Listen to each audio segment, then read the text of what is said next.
there a way of seeing if Cole has joined the? Yeah, if you can wait 2 seconds.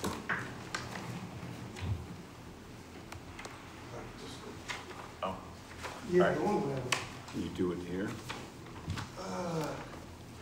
Yeah, but I'm not sure about getting on. Oh. Yeah. Well, I guess this one's not a join from host. my iPad and mute it, but. Yeah, I think you have to be a host to let people in. All right. I guess we can start with the roll call and everything while he's working that out.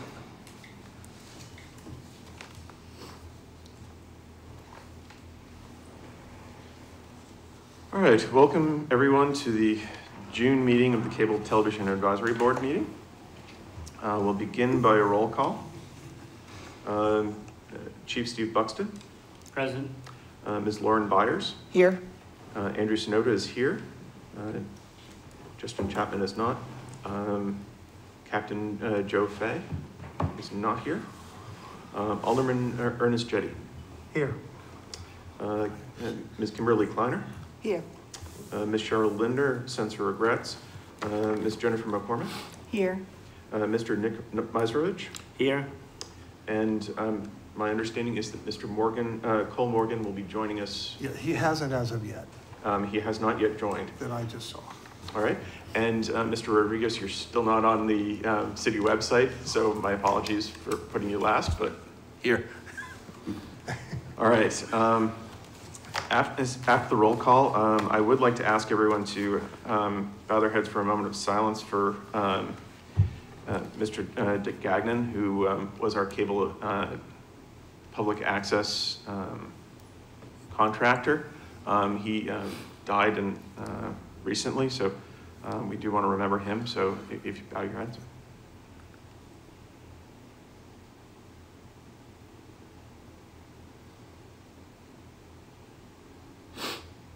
All right, well, thank you, everyone. Public comment. There's no public comment at this time, so we'll start off with the motion to accept the minutes of the previous meetings. Chief Buxton. Yep, make a motion we accept. All right, there's a motion to accept. Any discussion of the motion? Seeing none, all those in favor? Aye. All those opposed?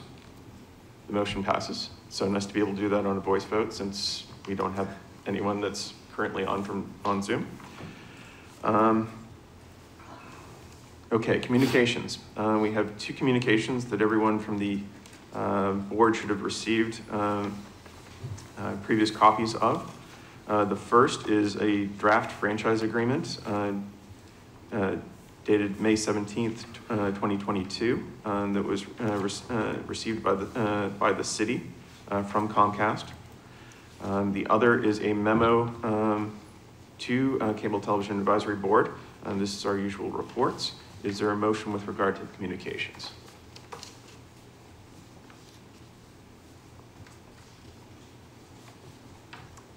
Mr. Chairman, I move that the communications be accepted and placed on file.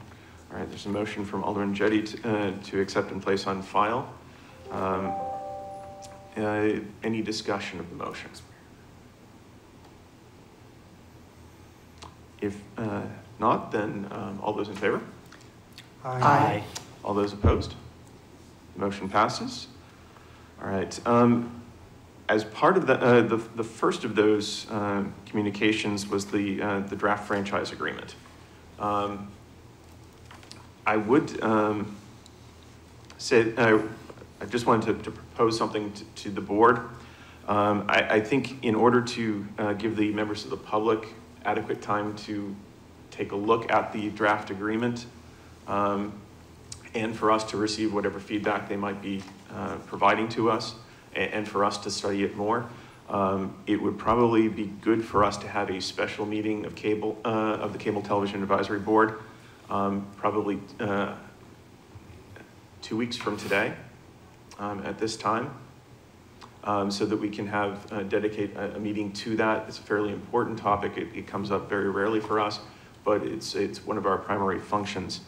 So in order to give that adequate time and to give the citizens time to give us their feedback, I would suggest that. So I'd entertain a motion. Mr. Chairman, I'll make that motion, and I'd like to be heard on it when it comes time for discussion. Very good. So now that there's a motion made, it is time for discussion. So Alderman Jettie. Yeah, so I think that's an excellent idea. I just wonder about the timing. If we're, I may be wrong, but if we're legitimately looking for public input, 8:30 on Friday morning is probably not the best time for the public to, to have an opportunity to voice their input. So I would wonder if you would entertain changing the time to an evening time. I would certainly be open to that. We'd probably need to look at scheduling the room for that. I think the other issue is that we would need a quorum for this because we'd be taking a vote. So I'd want to make sure that we were at a time that we would be able to muster a quorum from our members, many of whom are city employees. So,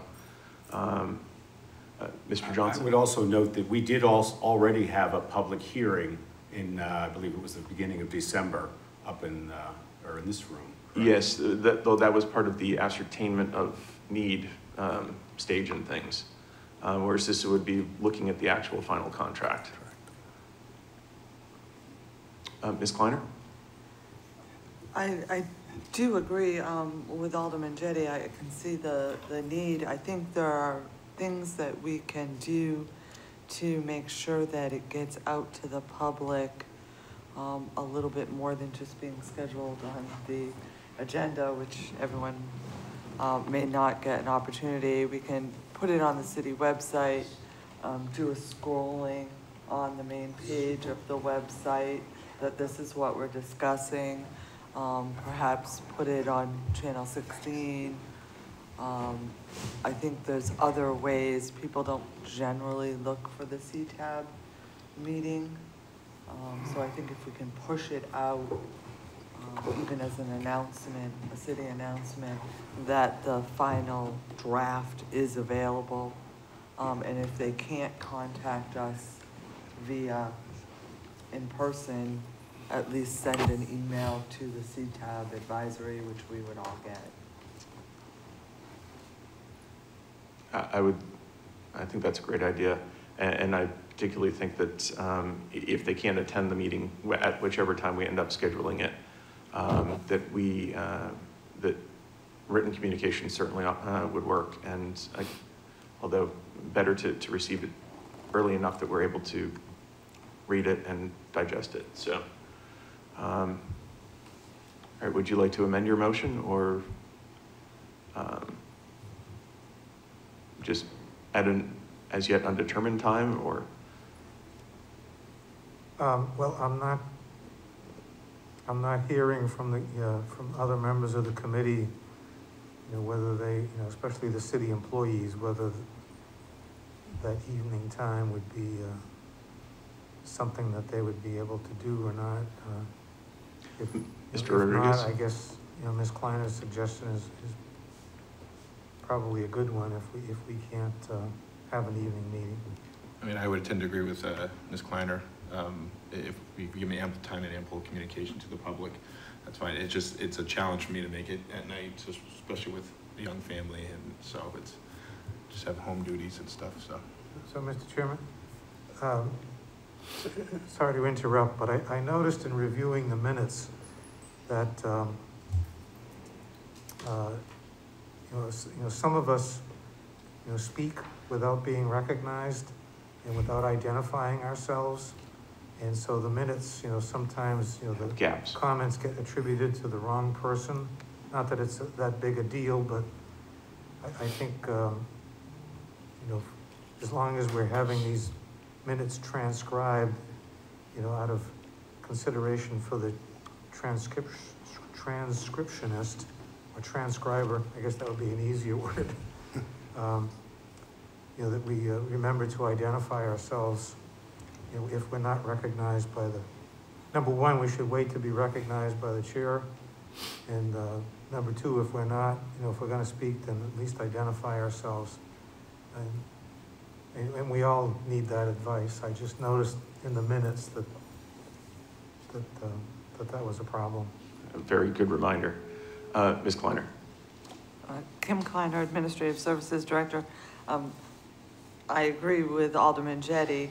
And just in case, for those that may not know, our minutes are being transcribed by a service. So if there isn't some sort of indication from the speaker on who they are, it will link them to the last person who introduced themselves. Having said that, they come back and they are reviewed by our administrative assistant, and she does her best from the tape, but sometimes it's difficult. So if the chair recognizes someone, has said our name, the service will pick that person up as the next person. But in many instances, when we go to speak and the chair hasn't said our name, we should say our name so that the comment gets referred to us. All right, thank you. Any other discussion of Alderman Jettie's motion? Chief Buxton. Steve Buxton, Nashua Fire. To Alderman Jettie's point about city employees and multiple meetings, I guess the only flag I would throw is the last couple weeks of the month. If we're going 2 weeks out, we have some budget hearings and public hearings. So this room may be available, but some of us may be tied up at a different location. Besides that, I would make myself available. Thank you. All right. Thank you. All right, so Alderman Jettie, again, would you like to amend your motion to leave the time open as far as to have the meeting, or and just add a time that can be scheduled, and then we'll work it out by email amongst ourselves as far as what the best time is? Yes, I'll amend my motion accordingly. Okay. So with the amended motion, all those in favor? Aye. Aye. All those opposed? All right, the motion passes. Okay. Mr. Painter, your report. Our current balance of the operating account 2505 is $604,441.24. Expenses for May 2022, including salaries and facility operations, totaled $20,958. Our operations from March through May, we had 112 live events. Of this, we had Public 96 that had 3, Education 99 had 49, and Government 16 had 60. We had 3,148 playbacks, and of this, Public 96 had 1,455, Education 99 had 942, and Government 16 had 751. Next, this is what I wrote to everybody last night, so it's not on the agenda, because we have had a really big problem up in the auditorium over these last couple of months with the audio, where the microphones are not being picked up by the receiver. So people will be talking, and all of a sudden the microphone will come on, and then it'll turn off. Finally got Access AV, who built the system originally, out here, and a couple of days ago I received a quote. What they want to do is they're going to bring the antennas out into the, onto the stage in 2 different zones. Also the speakers in there are not all working. So they've got to go in the walls and they've got to figure out what's going on there. Because what happens is when people are up on the stage and other people are on Zoom, it's only coming through the back speakers of the auditorium, and the people on the stage can't hear it. Can't hear the people on Zoom. So there's been an ongoing problem. Access AV has, and that's what I sent out last night, the scope of work.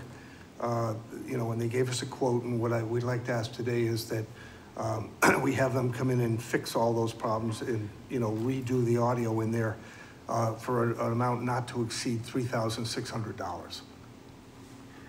And sorry I don't have it on the agenda, but we got this well after I'd sent everything out. And then I'll just. We'll just do that go in ahead. new business. Yeah. Alderman Jettie? So $2,000 doesn't sound, they're gonna be going into walls and ceilings, and Yes. are they gonna repair it afterwards, or is that gonna be a Oh, yeah, separate no, I cost? mean, because they didn't have to, they're not gonna break anything on the outside, but they've gotta go up in and around. That's where they originally had to. So it just takes labor. That's all, but it's The not. cabling's in conduits, right? They won't be opening up the plaster No, or they won't anything be like that? opening any plaster, Oh, you know. okay. So that's, yeah, so nothing will be showing on that. But it definitely is a problem. I know in the Board of Health the other day, of course, you people were sitting in the way back because they hadn't moved the tables, and our microphones weren't connecting. They were not, you know, being received into the control room. And I mean, for us, technically it was lucky because there wasn't a quorum. So that wasn't a real meeting, quote unquote. But, you know, this will solve that problem. There won't be anywhere in the auditorium that the microphones won't work properly after that. Because that really brought it home the other day because I was covering that meeting. And it was, they would pop on for a second, then pop off. And you could see you know, our videographer has the receiver, and the receiver was looking for the microphones, and they couldn't find them. And then all of a sudden it would click in for a second and then click out. So this will solve all that. And we can get on with that, and it'll be, you know, we won't have to worry about audio in the auditorium. Everything else is working fine. Ms. Kleiner, I saw that you had your hands up. My apologies, Oh, no, I'm all set. Thank you, Chair. All right, and I'll pass it over to Pete now for his report, and he's got some requests. All right, as far as our ETV programming for. Actually, Okay. my apologies. I didn't see Mr. Muzovich's hand up. Sorry. Nick Mizovich. Are we going to further discuss this, what Mr. Painter just mentioned, under new business? We'll need a motion to approve it, which would probably be under new business. So, Then yeah. I will wait for new business then. Okay, thank you. Okay, Pete Johnson, Education Channel Administrator. So I'll go through some of the things we've done over the last 3 months since our last meeting. Obviously, another busy time for us, but we did a girls' hockey game live from Cyclones Arena in Hudson. And also, we did the state semifinal game, which was held at the Everett Arena in Concord. So that's sort of different for us getting out of town and being able to provide live coverage of a couple of our sports teams. We also recorded Public Health Matters and the Winter Reading Challenge closing ceremonies at the Nashville Library. We did a number of Public Health Week partner PSAs that were recorded in the studio for the Department of Health. And moving into April, we recorded the choral concert that was held at Nashua North. Also, the Public Health Week kickoff event at City Hall. Did a couple of Public Matters shows in studio that month. We did Nashua Plays, which is the instrumental music festival that was held at Nashua South. And then we get into spring sports, and we did a lot of baseball from Holman Stadium and lacrosse games from Stello Stadium. Let's see if there's anything. We went up and covered the color run activities that were held at New Searles Elementary School in May. And just trying to get through this rather quickly. Finished up with Memorial Day Parade in downtown, which had a number of school marching bands that played during the event. So, and Jeff wanted me to move on to the other two things in the report, and they're going to be brought up in the agenda. But it's time again to look at extending our called Telview Care Package, which provides ongoing comprehensive support and maintenance for our Teleview Hypercaster playback server. This is quite literally the brains of our operation, providing recording of live meeting content, storage for programming, scheduling, and playback for all 3 PEG channels. The equipment itself is now 5 years old and originally included 3 years of Teleview care when we bought it. 2 years ago, we purchased a 2-year extension, so that expires in June, the end of June. So we're looking to try to bring that up to date for the next 2 years. They're willing to extend the warranty again under the following terms. The first year of $9,621.75, and you can get the second year if you buy it at the same time for $8,018.13. Initially, our investment in this was about $65,000. So they price it at 15% of cost for the first year, 12.5 for the second. You can actually go out to a third year for 10%, and I believe a fourth year that's listed there as well. So, so Nashua CT, I'll go back one sentence. Well, 2 years ago, they were able to bill us half during June and half during July, which would spread it out over our,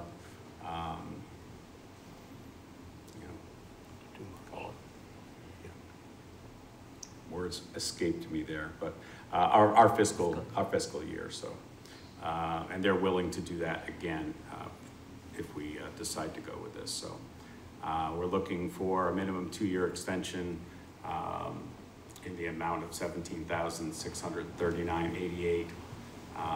Equipment repairs and maintenance. And the Alliance for Community Media is having their annual conference. The city is a member. The organization will be having that convention in Chicago later this month. We'd like to send myself to represent National Community TV at this year's event. It says we'll have an amount today. I don't have an exact amount. I don't know what airfare would be at this point, but it should not be any more than $2,000. Not for the airfare, hopefully, but the hotel, we're able to get a very good rate at the conference hotel. The regular rooms in that category are going for $279 plus tax, and I was able to get it for $149 plus taxes for 3 nights. And then there's about $400 for the conference itself, the cost to go. And early bird is still available through next week, if we order before next week. So last I had looked, airfare out of Manchester was $400-ish. That was a couple of weeks back, so I imagine that might have gone up some. So I don't necessarily want to give a not to exceed number. Those are items that are already in our budget, so should be enough in there to pay for that. All right, thank you. All right, moving on to the next agenda item, we had some old business, which there's nothing under old business. New business.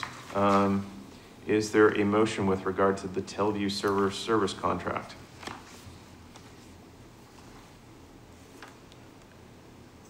Ms. McCormick. I'll move that we approve a renewal of the Teleview Care package in the amount of $17,639.88, a 2-year extension. Any discussion? Mr. Mazerovich. All right, actually I have a question directed to Mr. Johnson. The equipment, you said the equipment is 5 years old now. So this extension is for the new equipment that we just swapped out, or? Is there something No, we only swapped out the streaming equipment. So I do have a note into them to see if we can get this lowered, because that streaming equipment should not have been included, at least in the first year, because it's under regular warranty. I have not received a reply back from him regarding that. So that would be a maximum number that we're approving today. And I'm hoping to get that lowered. I was hoping he would let me know yesterday and give me a final price, but. Okay, So. all right, and then you mentioned 2 years ago, we extended the warranty for an additional 2 years. Right, so that was through June 30th of this year. So that was 2 years ago. We bought 2 years of care. It was, out of our budget line to do any longer than 2 years at that point. We could have done the 3-year and the 4-year and got a savings, but that doesn't fit into our budgeting. Okay. So that's So- why. So you're looking to really add on years 6 and 7 in this Correct. 2-year So, extension? yes, an Okay. additional 2 years onto that. And typically, the last server we got was about 7 years before we had to replace it. And on our long-term replacement schedule, that's looking at between years 7 and 8 to replace that as well with new technology. And obviously, computers have changed a lot in that 7 years. Correct. So. All right, thank you for the clarification. Sure. Thank you. Any other questions, comments? Alderman Jettie. Thank you, Mr. Chairman. So, I accede to the superior knowledge of probably everyone else in the room to mine on this area, but you first talked about we could extend it for year 1, 2, and even 3 and 4 at discounted rates.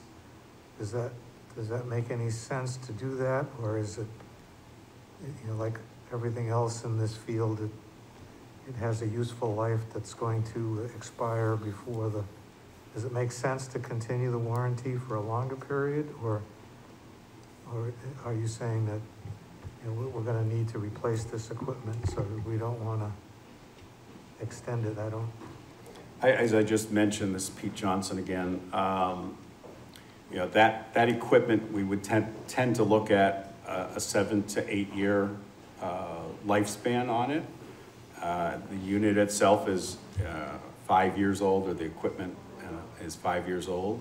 And so we're looking to try to extend our warranty period with that through the end of that 7th year, when we would start to look at replacement schedule for it.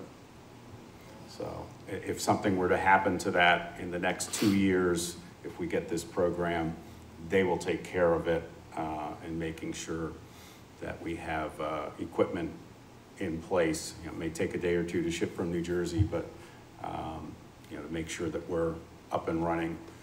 Like we said, that is the primary piece of equipment that we have for the channel. Keeps all 3 channels running and on the cable, as well as streaming. So, Alderman Jettie. Thank you. So if it's under warranty for years 7 and 8, and something happens to it, they fix it, at no additional cost. Why wouldn't we do that as opposed to having to buy new equipment? I would say, looking at that, they are not making new equipment of that caliber any longer. Things change as far as capabilities. A lot of things in that field are moving to cloud-based services as opposed to having a physical server in the room or in the building here. So normally at that point in time, technology has changed enough for us to look at purchasing new as well. And that's why we look at a typical 7 year period for that type of equipment for replacement schedule, so. Mr. Chairman? Yes. Jeff Painter, Alderman Jettie, I know what you're thinking because it's cheaper in those last 2 years, but the other side of it too is as it goes towards end of life, it might start breaking down. Now they can fix it, but every time that happens, we're off the air. I mean, everything's down. So it just behooves us to look at the newer technology after 7 years, because we really would be off the air if this thing keeps breaking down, even though it would be covered, but it wouldn't, be that day. So it just makes sense to do this. Mr. Rodriguez. Greg Rodriguez, Nashua School District IT. I would concur with what the other members are saying, but this is just not typical to just Teleview. It's over, all technology. These things too tend to break down over the course of a technology life cycle. So, 5 to 7 years is kind of typical. Maybe even stretching it just a bit. That's probably why you're buying the extended warranty. So, I would concur with their analysis of what they feel is a good life cycle and warranty for this right here. And this is Andrew Sonoda.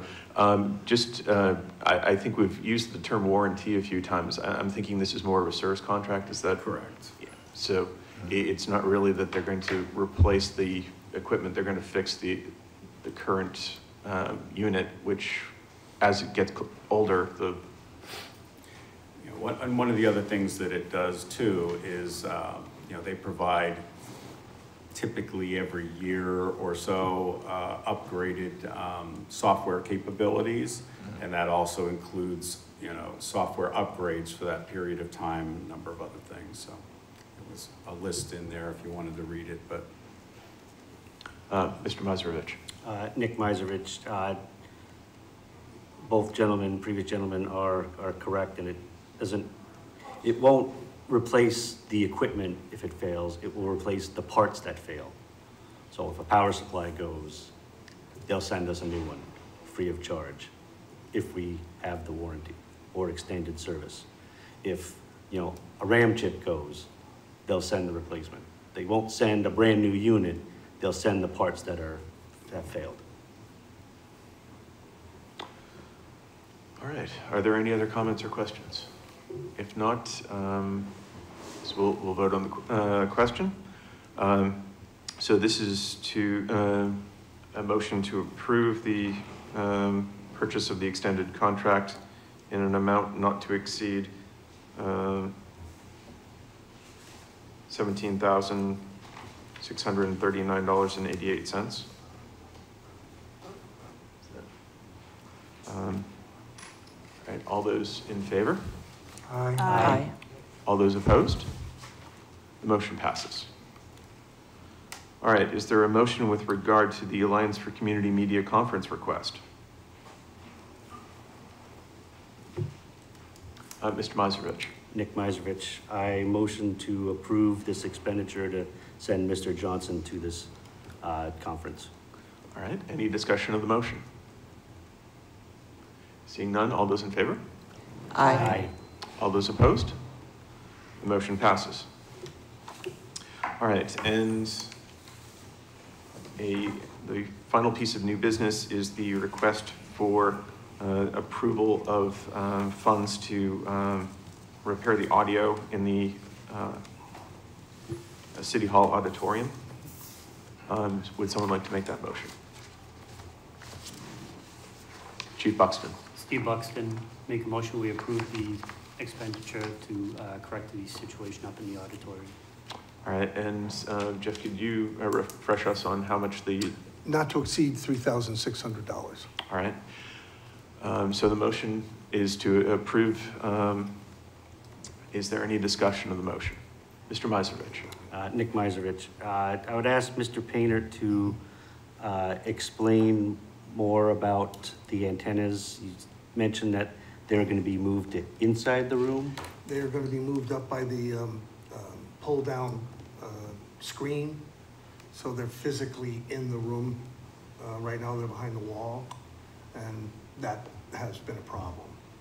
So they won't show, quote unquote, but they will be right there. I think that maybe they'll show a little bit. I'm Okay. not quite I sure. believe they'll be right behind the proscenium, up on the upper side. Yeah. Okay, So where we mostly- have the other equipment that's Yeah. really Yeah. hiding Yeah, in the yeah, staging? well, site. mostly hidden. Okay, all that right, way. thank you. Yeah. All right. Alderman Jettie. Mr. Chair, I would like to remind everyone once again, you're all talking over one another, you're not identifying yourselves, so Yeah. it's a problem Sorry. for the transcription. Thank you. All right. Any other discussion? All right. So if there's no more discussion of the motion, all those in favor? Aye. All those opposed? All right, the motion passes. Mr. Chairman? Yes, Alderman Jettie. So regarding the transcription of minutes. Yes. Looking at the minutes, and when we approved them, I didn't, I had thought about, making corrections and stuff, but I didn't, because I didn't think it really, it wasn't really matters that were that important. But any of us who have read the minutes, you can see that they're really not an accurate transcription of what occurred, as far as attributing the statements to various people. And my understanding of the law is that the minutes do not have to be verbatim. They they merely have to record what votes were taken. And so I have a personal conflict between the advantage of transparency and having an accurate record for posterity, and compared to the value, what value would they really have? I don't know, I'm just speaking out loud here, but I don't know how many people are really looking at these minutes and how important it is. And I saw that, that we do, in our budget, we do have an expense for the transcription of these minutes. And, I'm coming to the feeling that, if the minutes really aren't accurate, why are we doing them? What value do they have?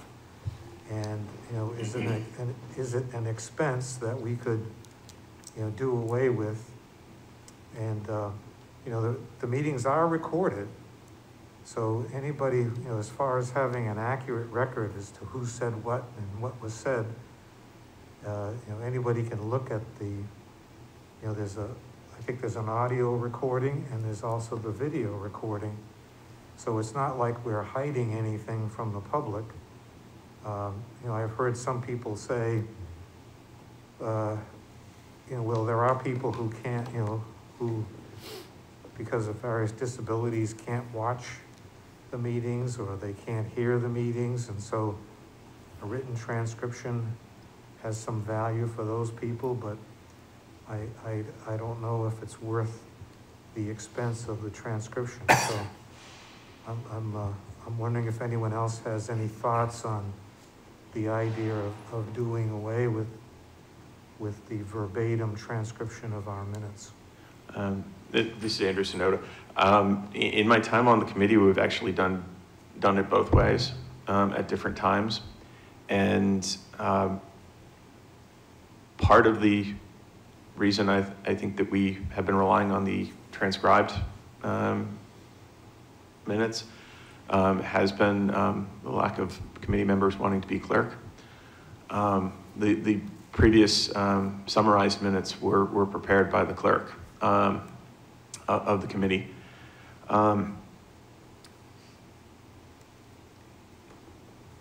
People have expressed preferences for the transcribed minutes in the past, and probably the accuracy when they were first done since I think it was someone that was familiar with our voices, probably was able to keep up with some of the crosstalk.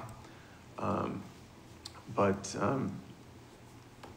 as you say, I think both would cover us legally. The question is just which is better as far as having something to refer to and available to the public.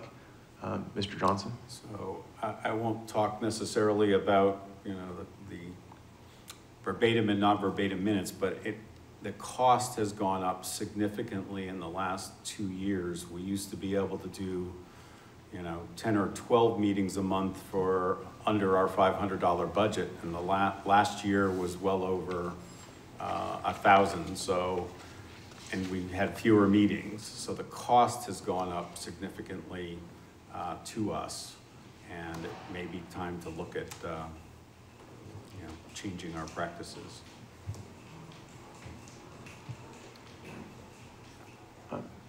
Ms. Kleiner? Kim Kleiner, Administrative Services. I understand both sides to the verbatim minutes discussion.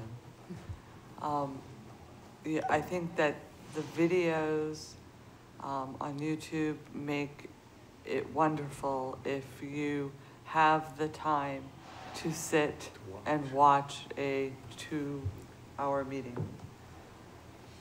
I'll just speak to someone who commonly, unfortunately, has to search minutes to find when things are said or not said.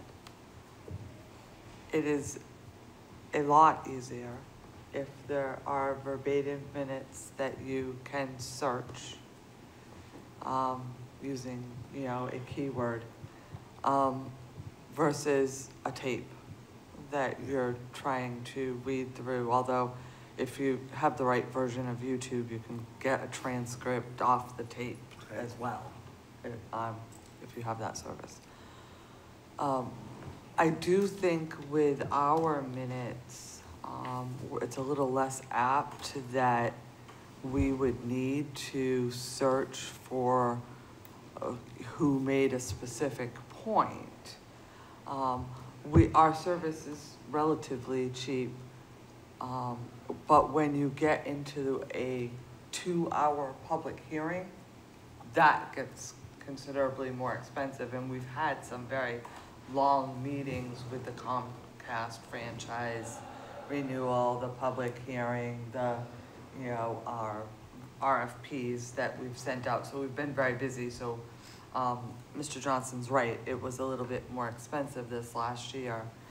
So while I can see both sides, if I had my choice, I would like the verbatim minutes.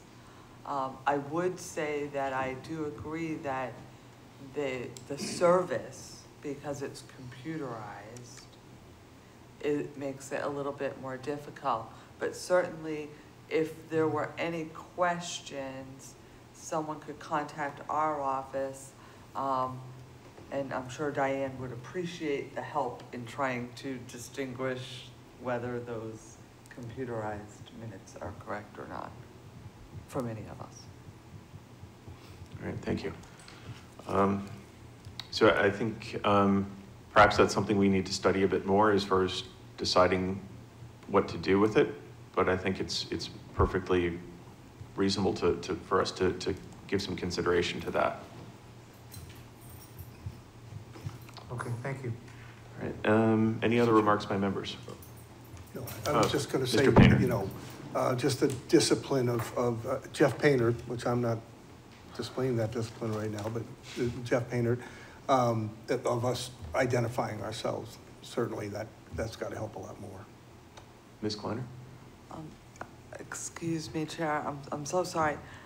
So I did want to update the board a little bit, and unfortunately I'm being called out of the meeting for an emergency, but I at least want to, if it's acceptable, update the board a little bit on what has happened since the passing of Mr. Gagnon. Obviously, it took us all at a shock, and we wish his family the very best. I have to thank both Mr. Painter and Mr. Johnson for stepping up in a very difficult situation. The chair and I, Mr. Mizervich, Ms. Parkinson from purchasing, all at different times have been over to assist. There's a transition plan between CMSG and BRB that really hadn't gotten into discussion and hadn't been worked out. So that added to the complexity of things. I want the advisory to know, and I understand there's going to probably be some questions from the Board of Aldermen as well, since they were very interested in this area when they approved the contract. Things have gone extremely well, better than I think that we could have looked at. We have asked Dan Young, who is here with us in the gallery, to stay on. He did work for CMSG, but he was also a videographer on the city side, so he was also on the city's payroll. We have asked him to stay on the city payroll for PEG and transition, and he has agreed to do so. That is a huge help to all of us as we look for Bardis and Russell to create those policies and procedures that they're working on, the producers agreements that they're working on, and a new website, because the website was owned by CMSG. So all these things are in the works. Obviously the studio is going to be in the very capable hands of Mr. Johnson, Mr. Painter, and Mr. Young. They are going to keep the chair and I up to date. We'll be very active over there, probably more active than we've been in the past, and obviously they have our numbers should anything come up. But I think we are in the best possible situation with a tragedy like this that we could be in. And I wanted to share that. If there's any questions, I'm sure Mr. Painter and Mr. Johnson can help, but unfortunately I have to run. Thank you.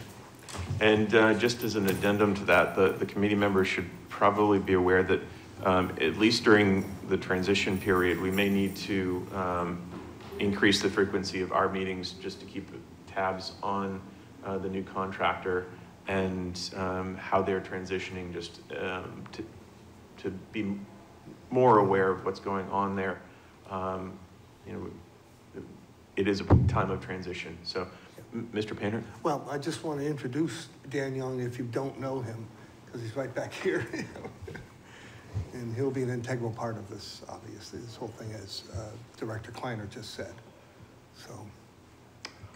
All right. Any other remarks by members of the committee? Just wanted to, Pete Johnson with the Education Channel. Just wanted to let folks know that even though a lot of city meetings going on next week as well, that we're going to do our best to get the graduation ceremonies for both North and South out live. Currently they're planned for Nashua South on Monday night at 7 o'clock and Nashua North on Tuesday night at 7. And they have rain dates of Wednesday and Thursday. So we'll have those on Channel 99 and also our streaming services. All right, thank you. All right, if there's nothing else, is there a final motion? Chief Buxton. Steve Buxton, motion to adjourn. All right, motion to adjourn. All those in favor? Aye. Aye. All those opposed? Motion passes. All right. Thank you, everyone. See everyone soon for the special meeting for the franchise agreement. And we'll be in touch as far as scheduling.